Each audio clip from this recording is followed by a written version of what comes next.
Squad, amen, say man. I said, what's good to J Game, man. Y'all know the vibes. We're gonna like, subscribe. Y'all know I got another banger for y'all today, man. Now today, y'all, I'm here to bring y'all the sauce, bro. I'm here to, you know what I'm saying, add a little razzle dazzle to your tuning, you know what I'm saying, bro. Today I'm gonna teach you guys how to tune a little more professionally in Assetto Corsa. Now these little tips that I've gotten have actually come from VDC pro drivers, ex-pro drivers, you know what I'm saying? So people who actually know how to tune in Assetto and make it more of a professional tune where your car has the maximum amount of handling and, you know what I'm saying, you have a lot of control, you know what I'm saying? So with all that being said, y'all, let's go ahead and hop straight into it. As y'all can see right now, we're in the WDT 180SX. Now we can arguably say WDT is probably actually no, it is the most widely used car pack on Assetto Corsa when we're talking online and offline. Now you can arguably say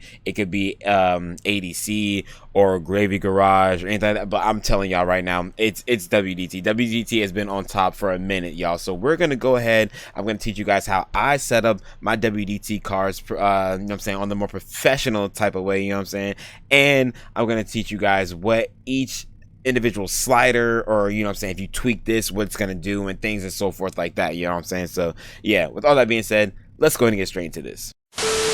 We're gonna start over here. As y'all can already see, man, I got the drift setup already ready to go, man. But over here in the gearing, okay, now for the gear ratios, some people don't understand this, some people do. Okay, now this video is for my people who actually know how to tune. Some people might not know what certain things might not do, you know what I'm saying. So I'm just here to give y'all the sauce on everything, you know what I'm saying. So of course, with the gear ratios, all right, we can easily say higher the number, smaller the gear ratio. Okay, so if you make this number higher, then you're gonna have more acceleration, but you're gonna have less of a top speed. If you make it lower, you're gonna have lower acceleration, but you're gonna have a higher top speed, you know what I'm saying. Now me personally, when I'm using on circuits, I go with the Nismo's 3.7 or the 3.7s right here.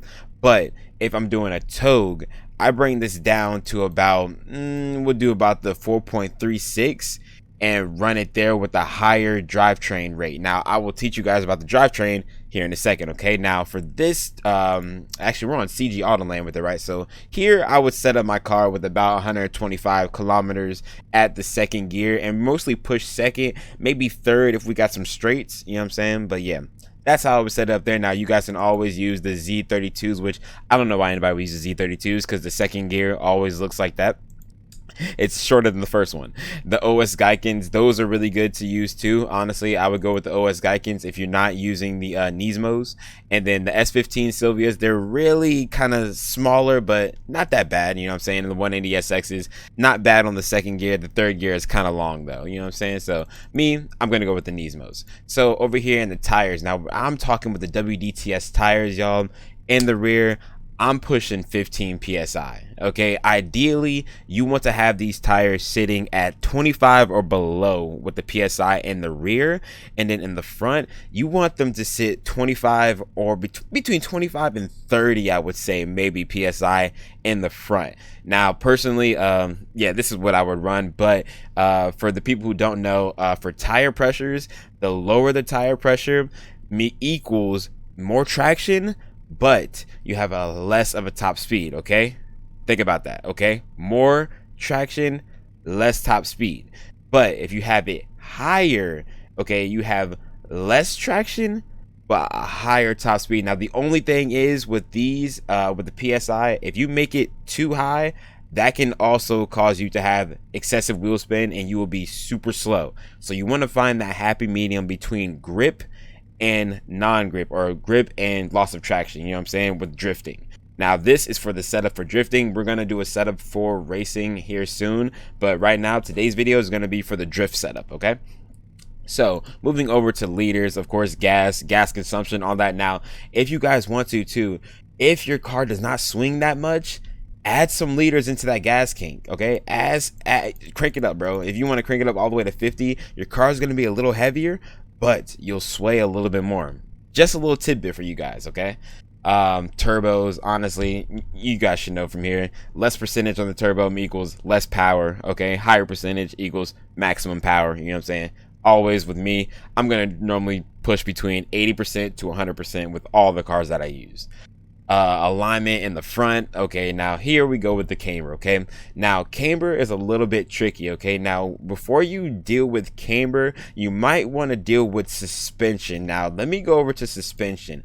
For suspension, in the rear, you kind of want it to be a little bit loose, but you don't want it to be to the point where the car's just excessively bouncing. You know what I'm saying? So here I kept mine at about 50, but normally when I say suspension rate, okay, that's how soft and how tight that you want that suspension. Okay, so for here I left mine at about 50 and left the ride height in the back at about 12. Let me go here to the side so you guys can kind of see. I like my cars to fit kind of well with the fitment, you know what I'm saying, but I want them to still be a little bit sturdy, have that, you know what I'm saying, that rigidness, but not too much, you know.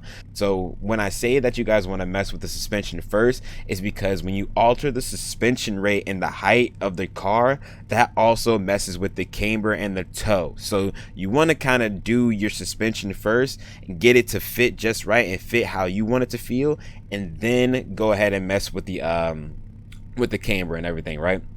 So here, of course, you guys see how my fitment is now with the anti-rolls. Okay, now I'm gonna teach you guys with this. The anti-rolls, the tighter you make that anti-roll equals the less sway you have in your car. Okay, so you don't want that anti-roll to be too tough to the point where when you're steering it's just weird or it feels snappy. Okay, and you also don't want it to be too loose to the point where the car is excessively rolling. Okay, you don't want too much roll, but you don't want too little roll. Now in the front, I keep mine at about 20k, and then in the rear I keep it at about 9k, but 9k is the absolute max that I have my anti-rolls for the WDTs in the back. Okay, now for some other cars there's a little difference. Okay, with more higher power, you probably want a higher anti-roll rate, you know what I'm saying. With a lower horsepower, you probably want a lower anti-roll rate. So it's a give and take with that one. You kind of have to experiment with that, but the biggest thing is to worry about your wheel rate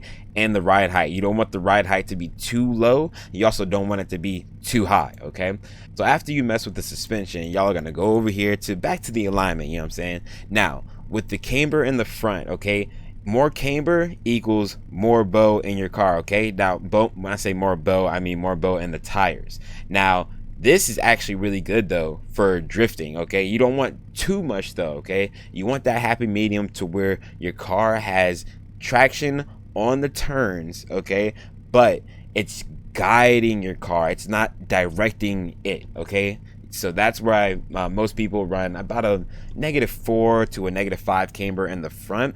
And then in the rear, since your car is going to have that bounce, you got to understand your tires are going to move too. So you want to have a little bit of a positive camber in the rear. Now, this is a little too positive for me right now. So we're going to lower that to about somewhere about there. You know what I'm saying? You want your car to be a little bit on the positive side, but not too much. Okay, you want that car to have the maximum traction, especially when it's moving and bouncing over these bumps. Okay, so yeah, with that, y'all see how I do it with that. And then for the toe in the front, you want more of a negative toe, which is a bow out. Okay, in the front, a little bit of a bow out. Don't go above, to be honest with you, I'm a little bit above threshold.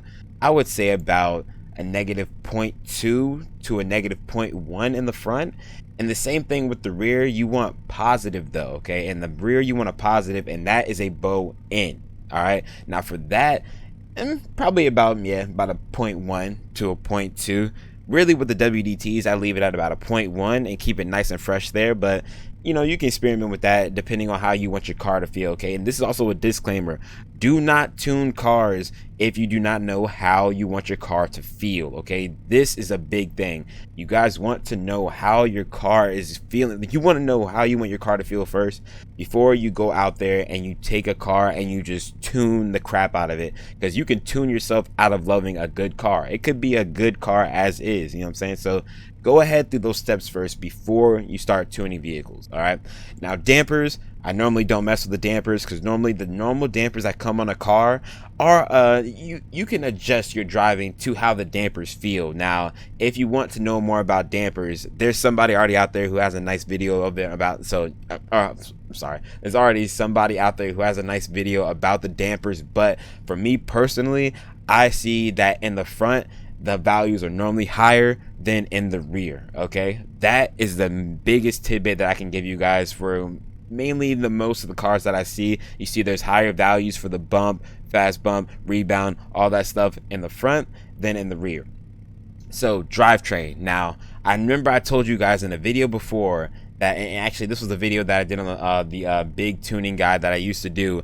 I used to have my wheels locked completely 100% on everything, and that is identical to a welded diff. Okay, if you hear someone say they have a welded diff, that diff is completely 100% locked. Okay, me personally, if that car has a limited slip diffs or a limited slip diff, which is a LSD, I would change the diff power to about 80%, the coast at about 70, and then the preload, I would adjust that depending on how much that car is swaying and not swaying. And then if you know what I'm saying, if you want more wheel spin, you can always adjust those values up, and if you want less wheel spin, you adjust those values down. Okay, now a higher diff gives you higher acceleration but a lower top speed. And then vice versa, a lower diff percentage gives you lower acceleration but a higher top speed because you have more traction. Now, me with the WDTs, as you guys can see, 80% power, 70% coast, and 30% on the preload, and it works perfect. Okay, perfect. Now, for this generic, which normally here you'll probably see engine limiter, brake bias, brake power, stuff like that. Okay, engine limiter, I let that ride all the way up, baby. I want all the limiter, bro. I want that. If that car can reach 11K, I want 11K on the limiter. You know what I'm saying? For brake bias in the front end, I keep it at about 80%, but you can hold this at about 70 to 80%. You just want when you left foot brake, you want that car to lock up just a little bit in the front, but keep escalating that drift, or keep, you know what I'm saying, elongating that drift. Okay, left foot braking definitely helps you guys extend drifts. Okay, and then brake power, that's up to you guys. If you want it to be super hard like me, 100%. If you don't want it to be super hard, lower it down. You know what I'm saying? That's all you got to do. And for now with the WDTs, this is how I set up my car. I'm gonna show you guys real quick though. We're gonna drift CG Autoland so I can show you guys that this tune is it's perfect, bro. It's perfect. Hold on, let's go ahead and turn her up just a little bit. Ooh, yes sir, yes sir. All right, let's go ahead and swing this thing, man. But I appreciate y'all so much, man. If y'all found this video just informative or in any way, shape, or form, man, y'all go ahead, hit that like button and subscribe for me. You feel me? Hey, also hit the notification bell because y'all know we go live all the time, baby. And this is probably one of our most used car packs when we go live, man. So hey, y'all already know the vibes, man. Go ahead and like, subscribe. It's your boy 2JZ. I'ma see you on the next one. You feel me? Peace.